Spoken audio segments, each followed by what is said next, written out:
வாழ்க வளமுடன். Welcome to TNPSC stars channel. Students, இன்னைக்கு உங்களுக்கான வீடியோ 9th ஸ்டாண்டர்ட். இதில் சோசியலில் நம்ம எக்கனாமிக்ஸில் ஃபர்ஸ்ட் லெசன் பார்க்கலாம். Understanding development, perspective, measurement and sustainability. So இதில் ஏற்கனவே நம்மளுக்கு 1 மார்க் போட்டோம் உங்களுக்கு, சரிங்களா? ஸோ இன்றைக்கி நம்ம 2 mark and 5 mark and extra question, higher order thinking எல்லாமே பார்த்துடலாம், சரிங்களா? ஓகே குட்டீஸ்.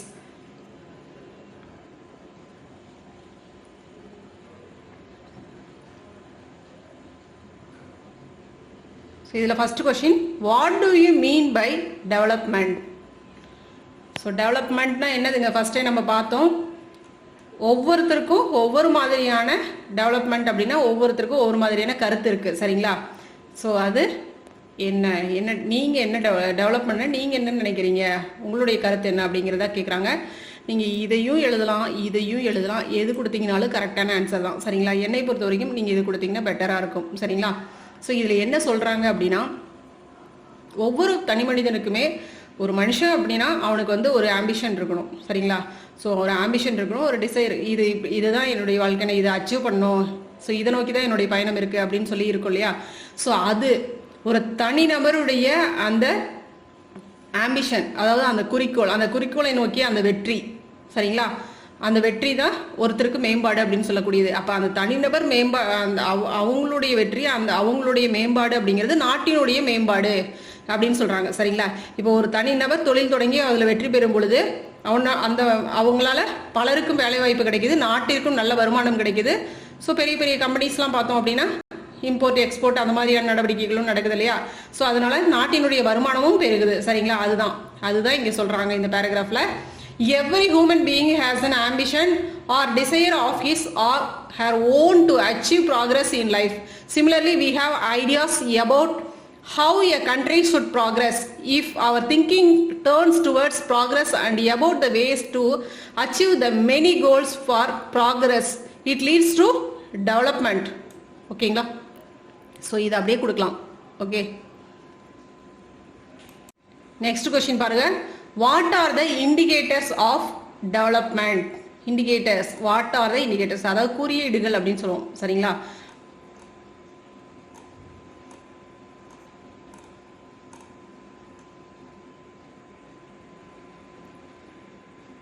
Indicators of economic development. இது ஃபுல்லா, சரிங்களா?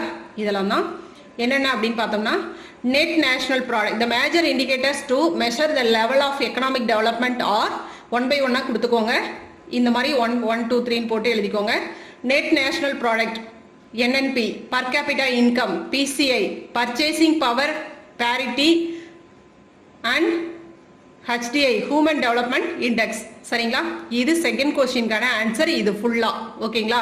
இதுலயே தான் உங்களுக்கு 5th கொஸ்டின்கான ஆன்சர் இருக்கு, 6th கொஸ்டின்கான ஆன்சர் இருக்கு. என்னன்னா அப்ரிவேஷன் கேட்டிருக்காங்க, சரிங்களா?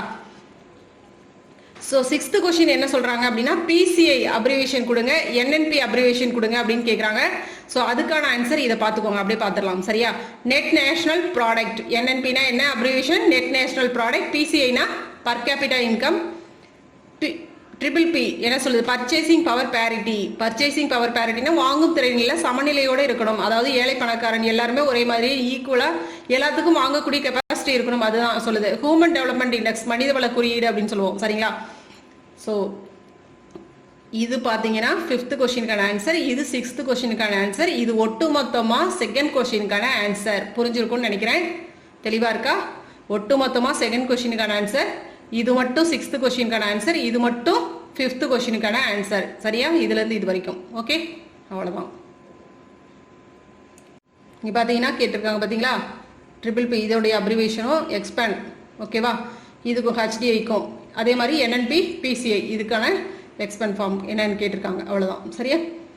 Why NNP is not considered as an useful measure to compare a country's development with other countries?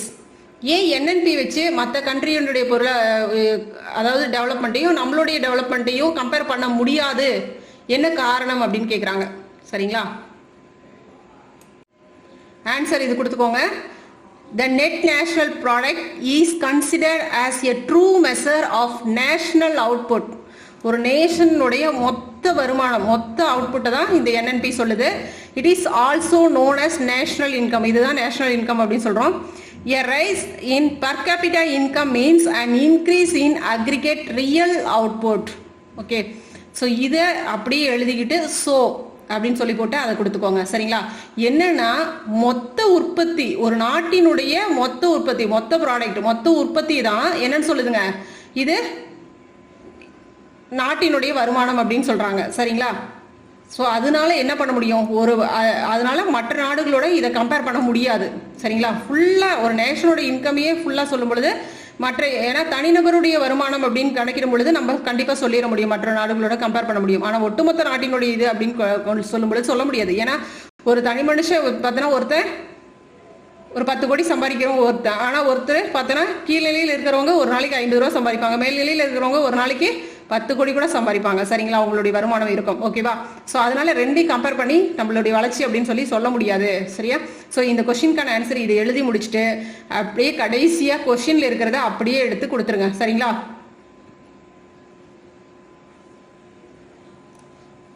So NNP போட்டு so NNP is not considered as an useful measure to compare a country's development with other countries அப்படின்னு போட்டுக்கணும், கண்டிப்பா போடணும். சரியா? Why human resources is considered as a foremost resources of any country? Answer இது கொடுத்துக்கோங்க. Human resources is necessary for the progress of any country. Human resources அப்படிங்கிறதா necessary ஒவ்வொரு கண்ட்ரிக்கும். சரிங்களா? ஏன்னா மனித வளம், மனிதனுடைய ஆற்றல் அப்படிங்கிறது இருந்தால் தான் அந்த நாடு டெவலப் ஆக முடியும். வெறுமனே இயந்திரம் மட்டுமே வெறும் அதை மட்டுமே வச்சுக்கிட்டு நம்மளால ஒரு முன்னேற்றத்தை கொண்டு செல்ல முடியாது. சரிங்களா? ஸோ அங்கே மனித ஆற்றலுடைய உழைப்பு இருந்தால் தான் ஒரு மெஷினை கூட நம்மளால இயக்கிறதுக்கு மனித ஆற்றல் அப்படிங்கிறதா தேவையாக இருக்கு. சரிங்களா? மனிதனுடைய என்னென்ன சொல்றாங்க அப்படின்னு பார்த்தீங்கன்னா, உடல் ஆரோக்கியமாக இருக்கணும், எஜுகேஷன் தரமான ஒரு எஜுகேஷன் கல்வி சூப்பராக கொடுத்துருக்கணும், ஹெல்த் தரம் அதாவது சுகாதாரம் அப்படிங்கிற ஆரோக்கியமான ஒரு சூழல் அவனுக்கு இருக்கணும், ட்ரைனிங் ஒவ்வொரு தொழில் சம்பந்தமான ட்ரைனிங் அவனுக்கு சரிவர இருக்கணும். சரிங்களா? இப்படிப்பட்ட வளங்களை எல்லாம் ஒருத்தருக்கு கொடுத்துட்டோம் அப்படின்னா கண்டிப்பா அது ஃபியூச்சர்ல நம்ம நாட்டுக்கான முதலீடு. சரிங்களா? நம்ம நாட்டுக்கு திருப்பி நம்மளுக்கு வரக்கூடிய ரிட்டர்ன்ஸ் தான் அது. சரிங்களா? இன்னைக்கு ஒரு குழந்தைக்கு நம்ம கொடுக்குறோம் அப்படின்னா, 15 வயசுல ஒரு குழந்தைக்கு கொடுக்குறோம் அப்படின்னா ஃபியூச்சர்ல ஒரு 15 வருஷம் கழிச்சு அது நம்மளுக்கு ரிட்டர்னா வரப்போகுது கண்ட்ரிக்கு. அதுதான் இங்க சொல்றோம். சரிங்களா? Human resources of development means the development of a person's physical and mental abilities through education, healthcare and training. Therefore, investment in education and health of people can result in a high rate of returns in the future for a country. Okay? Okay, இது 2 question பார்த்துட்டோம். அடுத்தது பாருங்க, what is solar power? Solar power என்னதுங்க? சூரிய சக்தி ஆற்றல் சொல்றோம் இல்லையா, அதான். Page number 299 page number 289. Okay, 289ல இருக்கு. ஆன்சர் பாருங்க. Solar power is the conversion of energy from sunlight into electricity either directly using photovoltaic cells or indirectly using concentrated solar power. ஓகேவா? ஸோ இதை அப்படியே கொடுத்துக்கோங்க. இதுவே நம்ம டீடைல் கொஸ்டினுக்கும் இதை பார்க்க போறோம்.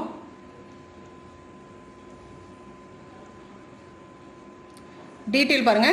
Discuss the policies for sustainable development. Sustainable டெவலப்மெண்ட்னா என்னங்க? நிலைத்த தன்மைக்கான கொள்கைகள் அப்படின்னு கேட்குறாங்க. சரிங்களா? அதாவது ஒரு வளம் அப்படிங்கிறது நிலையாக இருக்கணும்.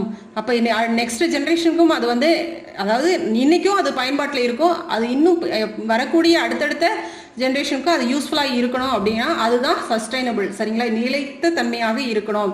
அதனால எந்த விதமான சுற்றுச்சூழல் பாதிப்பு, அதாவது என்விரான்மெண்டல் பிரச்சனை அந்த மாதிரியான எதுவுமே வரக்கூடாது. அப்படின்னா அது எந்த மாதிரியான சோர்சஸாக இருக்கணும், அதுதான். சரிங்களா? அது பார்க்கலாம்.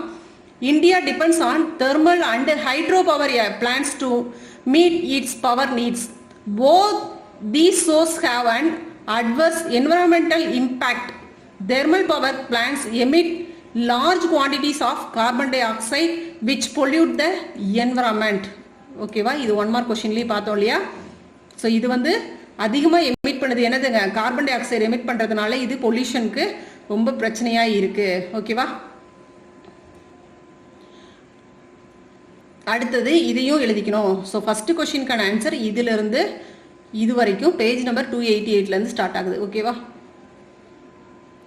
Solar power is the conversion of energy from sunlight into directly either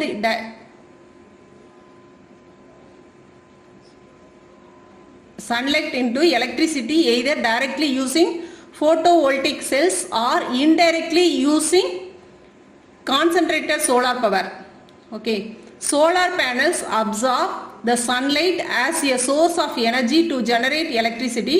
A solar electric system can reliably produce electricity for our home and offices. These distributed solar systems are often installed by home and business owners to reduce their electricity cost. Solar power in India is a fast developing industry. So solar panel பார்த்தீங்க அப்படின்னா இன்னைக்கு பெரிய பெரிய hospitals, factories இதில் எல்லாத்துலேயும் use பண்ண ஆரம்பிச்சிட்டாங்க. ஏன்னா அங்கே கரண்ட் அப்படிங்கிறது ரொம்ப அதிகமான செலவு ஏற்படுத்தக்கூடியதாக இருக்கும் இல்லையா, பெரிய லெவலில் இருக்கும் பொழுது. ஸோ அதனால சோலார் எனர்ஜி மூலமாக அங்கே வந்து அந்த காஸ்ட்டை குறைக்கணும் அப்படிங்கிறதுக்காக அதை யூஸ் பண்ண ஆரம்பிச்சிட்டாங்க. ஸோ இது வந்து இன்னைக்கு இந்தியாவில் பார்த்தோன்னா இது நல்லாவே டெவலப் ஆகிட்டு இருக்கு. ஓகேங்களா, ஸோ இது வரைக்கும் கொடுத்துருங்க. நெக்ஸ்ட் கொஸ்டின் பார்க்கலாம். Describe in detail about environmental policies in India. So environmental policies in India, அதாவது சுற்றுச்சூழலுக்கான கொள்கைகள் போட்டாங்க. என்னென்ன கொள்கைகள் அப்படின்னு பார்த்தோம்னா, இதை வந்து பார்த்தோன்னா சுப்ரீம் கோர்ட்டு இதில் வந்து இந்த பிரச்சனையை, அதாவது சுற்றுச்சூழல் சார்ந்த இந்த பிரச்சனையை வந்து கையில் எடுத்துக்கிட்டு, ஸோ இதை வந்து கரெக்டாக நம்ம, ஏன்னா இப்போ வந்து பார்த்தோம்னா இந்த பிரச்சனை பெரும் பிரச்சனையாக இருக்கு இல்லையா, இந்த என்விரான்மெண்டல் வந்து ரொம்ப வந்து, அதாவது உலக நாடுகளே இதனால் வந்து பெரும் பிரச்சனைக்கு உள்ளாகிட்டு இருக்கு. சரிங்களா, ஸோ குளோபல் வார்மிங் இந்த இதெல்லாம் பிரச்சனையாக இருக்குது. ஸோ அதனால் என்ன பண்ணுறாங்க, சுப்ரீம் கோர்ட்டு இதில் தலையிட்டு இதெல்லாம் எப்படி தீர்க்கிறது அப்படின்னு இதுவும் முன்னெடுக்கிறாங்க. அதுக்கப்புறம் ஆர்டிகல் 51 என்னெல்லாம் பேசுச்சு, இது சம்மந்தமாக என்னெல்லாம் பண்ணணும் அப்படின்னு நம்ம ஆர்டிக்கல் எழுதியிருக்காங்க இல்லையா கான்ஸ்டியூஷனில்.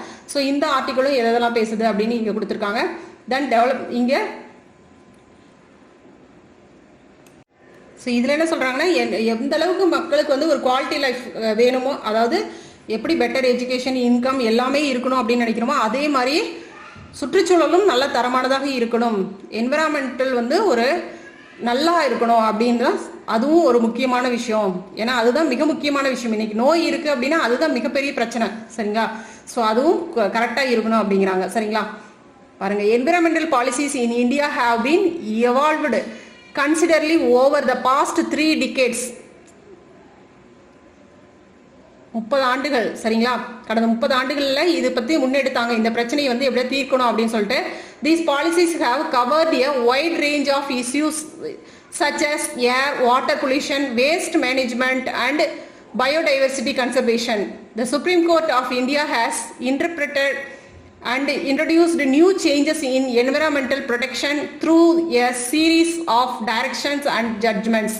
ஸோ என்விரான்மெண்டல் ப்ரொடெக்ஷன் பண்ணணும் அப்படிங்கிறதுக்காக இவங்களும் என்ன பண்ணாங்கன்னா, அது நிறைய இதில் வந்து நிறைய பாலிசிஸ் அந்த இதெல்லாம் சேஞ்ச் பண்ணாங்க, அதை கொண்டு வரணும் அப்படின்னு சொல்லிட்டு இவங்களும் முன்னெடுத்திருக்காங்க. சரிங்களா, இவங்களும் தலையிட்டிருக்காங்க. ஆர்டிக்கல் 51A அதில் பார்ட் G என்ன சொல்லுதுன்னா, Constitution states அதாவது article 51A of the Constitution states that it shall be the duty of every citizen of India to protect and improve the natural environment including forest, lakes, river and wildlife and to have compassion for living creatures. So இது எல்லாத்தையும் பாதுகாக்கிறது இந்தியாவில் இருக்கக்கூடிய ஒவ்வொரு குடிமகனுடைய கடமை அப்படின்னு சொல்லுது இந்த ஆர்டிக்கல். சரிங்களா, development increases the quality of life. This means that people will have higher incomes, better education, better health and nutrition, less poverty and more equality of opportunity. So environmental protection பண்ணுறது மூலமாக நம்மளுக்கு இதுவும் கிடைக்கும். சரிங்களா, இது எல்லாமே நம்மளால் வாழ முடியும். ஸோ அது சரியாக இருந்தாவே போதும், மற்றதெல்லாம் தானாக வந்து சேரும். சரிங்களா, ஓகே, இதை இப்படி கொடுத்துக்கோங்க.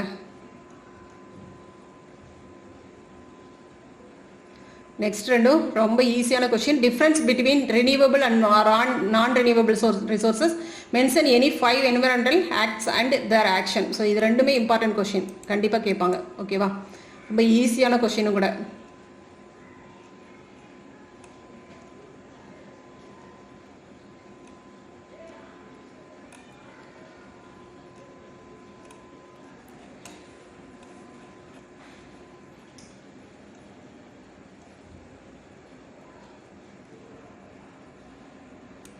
பேஜ் நம்பர் 288 பாருங்க, renewable sources, non-renewable sources difference பாருங்க. Renewable resources are replenishable resources. These are pollution free and environmental friendly.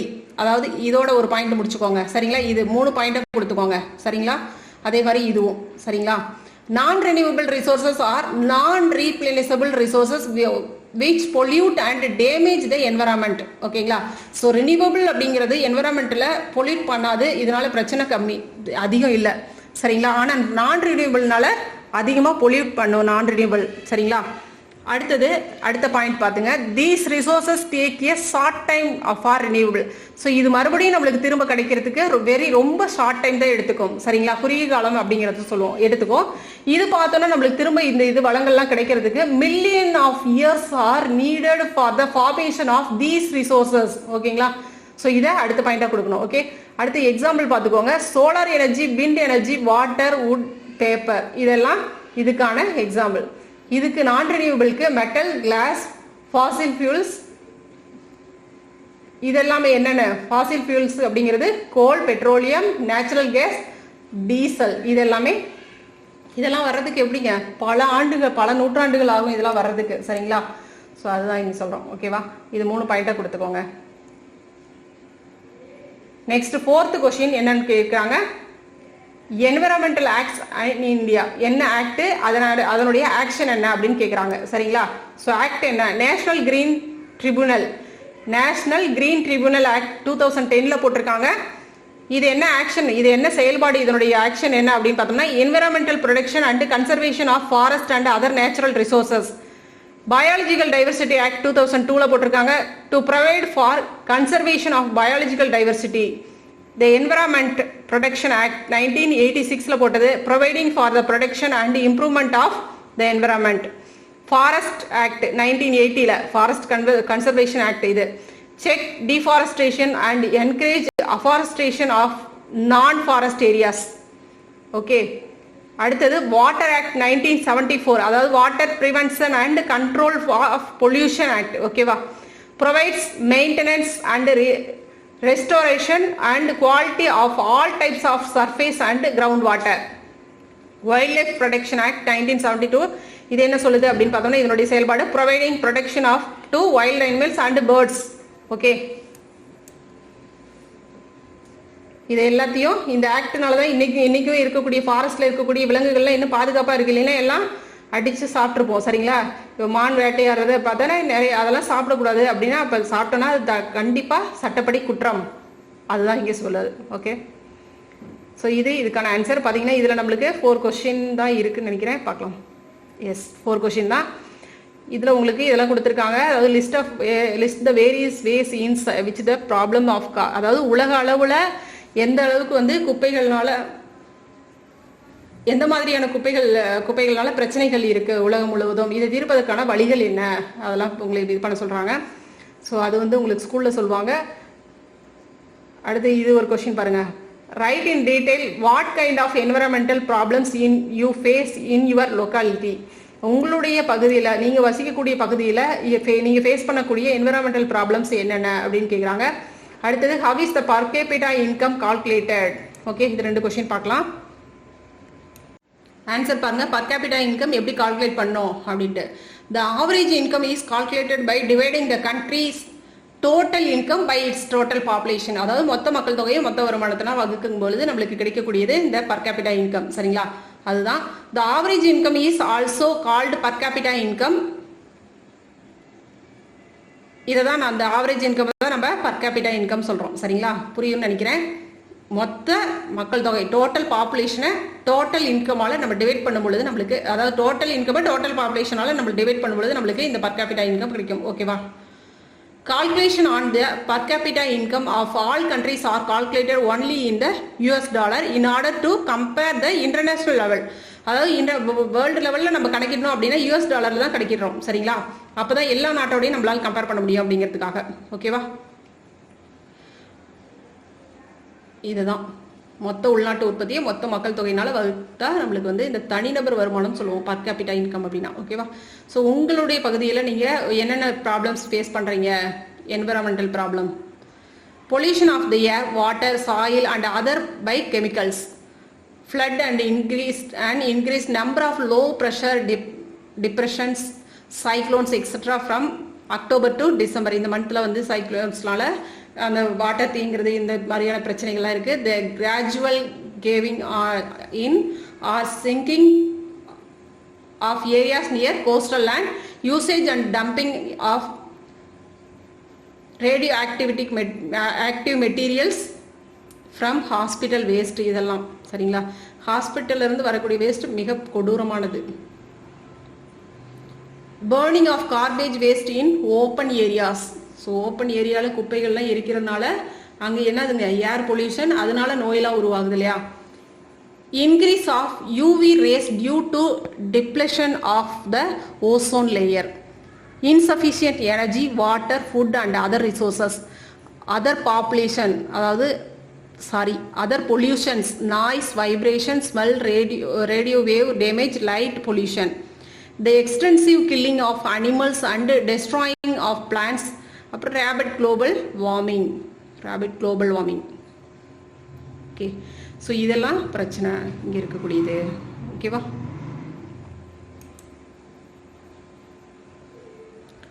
Right. So ஃபுல்லாக உங்களுக்கு கவர் ஆகிருக்கும். ஸோ ஆக்டிவிட்டி கொஷின் கூட பார்த்துக்கிறேன்னா பார்த்துக்கோங்க, இந்த மாதிரி கூட கொடுக்கலாம், பார்த்துக்கோங்க சரிங்களா. வேணும்னா எழுதிக்கோங்க.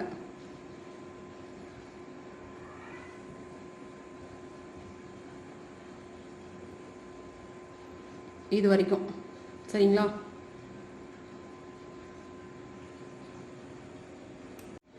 ஓகே குட்டீஸ், தேங்க்யூ.